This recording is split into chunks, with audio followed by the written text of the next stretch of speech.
दोस्तों, आज की कहानी है पतिदेव। आपने कभी अपनी माँ की इज्जत नहीं की और आज पत्नी की भी नहीं करते।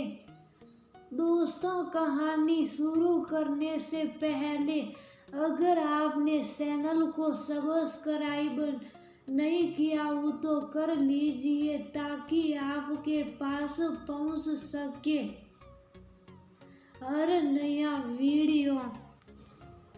मम्मा, ये लीजिए गर्मा गर्म आलू का पराठा। आपको बहुत पसंद है। आप हमेशा कहती हो कि आप तो सबको बनाकर खिला देती हो, लेकिन आपको खिलाने वाला कोई नहीं। आपको आलू का पराठा ठंडा ही खाना पड़ता है। लेकिन अब आपके ये प्यारे दुलारे मास्टर शेफ सिवाय खन्ना आपको जब आप कहेगी गर्मा गर्म रोटी, आलू के पराठे और कभी कभी मैगी भी बनाकर खिला देंगे। 10 वर्षीय बेटे शिवाय ने बड़ी स्टाइल में अपनी जुल्फे फूंक मारकर उड़ाते हुए कहा, सच में तुमने मेरे लिए आलू का पराठा बनाया है?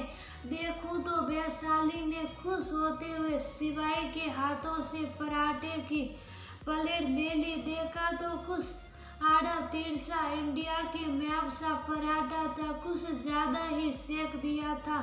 मन में सोचा चलो कोई नहीं। बच्चे ने अपनी माँ के लिए कोशिश की, ये ही काफी है। जल्दी से एक कॉर्न तोड़ा और दही डिब में डुबोकर मुंह में रखा, क्योंकि मुझसे सामने आलू का पराठा देखकर सब्र नहीं हो रहा था। जैसे ही निवाला मुंह में गया लगा कुछ मिसिंग है। पता चला नमक गायब है पराठों से, लेकिन फिर भी उस समय उन गर्मा गर्म आलू के पराठों में बिना नमक के भी गजब का स्वाद था। मैं तो गर्मा गर्म 3 पराठे दही के साथ हजम कर गई, बिना उसे बताए कि नमक डालना भूल गया है। सिवाय बड़ी उम्मीद से मेरा चेहरा देख रहा था कि माँ आलू के पराठे खाकर उसकी तारीफ में कुछ शब्द कहे। मम्मा, कैसे बने हैं? मैंने कभी इतने स्वादिष्ट पराठे नहीं खाए। आज तो सच में पेट के साथ मेरी आत्मा भी तृप्त हो गई। कहते हुए वैशाली ने उसकी पीठ पर थपथपाकर शाबाशी दी। आप खुद ही खाती रहोगी या एकांत निवाला अपने इस भूखे बेटे को खिलाएगी? मैं जल्दी से खत्म कर लूं, फिर बनाती हूँ तुम्हारे लिए। कहीं उसे पता न चल जाए कि उसमें नमक नहीं है, वरना बच्चे का दिल टूट जाएगा। नहीं, आप जो खा रही हैं वो खिलाइए, मुझे भी तो अपने हाथों का स्वाद देखना है। और जैसे ही उसके मुंह में रखा वो वैसे ही उसने बुरा सा मुंह बनाया और बोला, ये क्या? ये तो बहुत बेस्वाद है। आपने कैसे खा लिया? क्योंकि उसमें मेरे बेटे का अपने माँ के प्रति प्यार था, इसलिए मुझे तो बहुत अच्छा लगा। मुझे उसके स्वाद की मिठास में नमक की कमी महसूस ही नहीं हुई।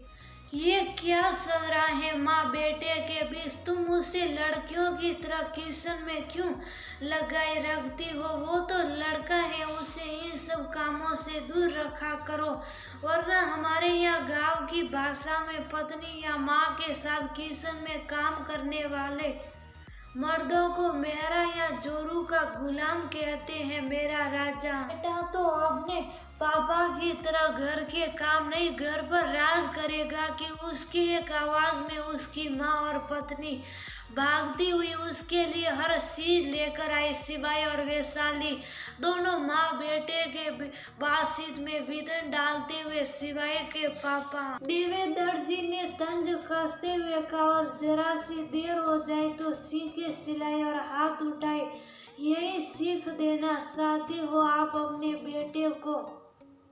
जैसे आपने कभी अपनी माँ की इज्जत नहीं की और आज पत्नी की भी नहीं करते।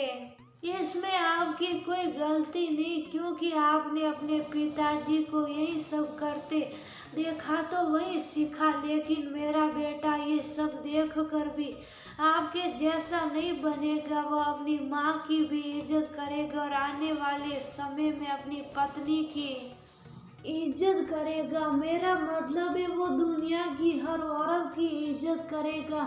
हाँ पापा, मैंने फूफा जी को देखा है, वो संडे को छुट्टी वाले दिन बुआ का बहुत ध्यान रखते हैं और खाना भी बनाकर खिलाते हैं। कहते हैं रोज तो तुम ही बनाती हो, मुझे भी एक दिन किचन में हाथ आजमाने दिया करो। तुम्हारे जितना स्वादिष्ट नहीं, फिर भी कुछ तो कच्चा पक्का बना ही लूंगा। वो कभी बुआ के ऊपर सीखते सिलाते नहीं। अगर बुआ कभी उनका कोई काम नहीं कर पाती तो वो खुद ही कर लेते हैं, लेकिन बुआ को कुछ नहीं कहते। माँ भी जितना काम करती है, कभी कभी उसका भी मन करता होगा कि उसकी जगह कोई और काम कर दे, कोई हो जो उसे बैठाकर गर्मा गर्म पराठे या रोटियां खिला दे। वो कभी कहती नहीं तो क्या हुआ, मन तो करता ही होगा। वो भी हमारी आपकी तरह इंसान है।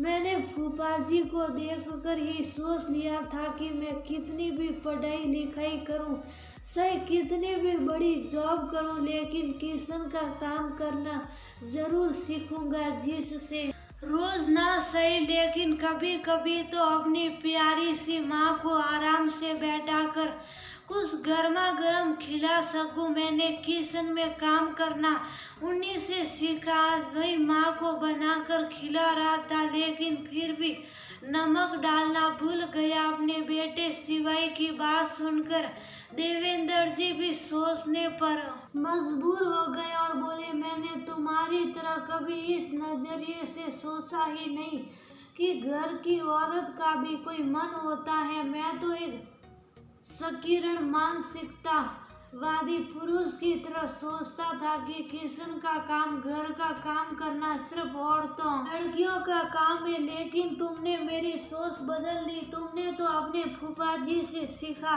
अब मुझे तुम सिखाओगे, जिससे कभी कभी मैं भी तुम दोनों माँ बेटों को कुछ भी कच्चा पक्का बनाकर खिला सकूं।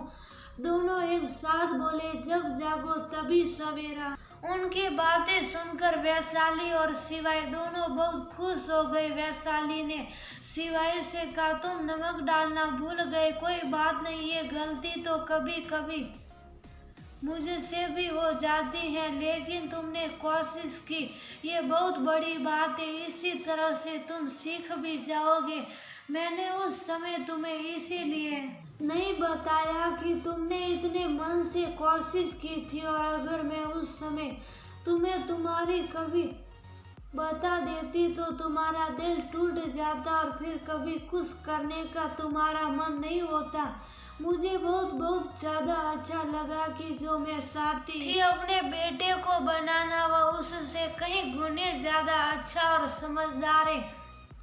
आज उसने अपनी माँ समझदारी भरी बातों से अपने अक्कड़ पिता की भी सोच बदल दी, जो मेरे लिए तो असंभव ही नहीं, नामुमकिन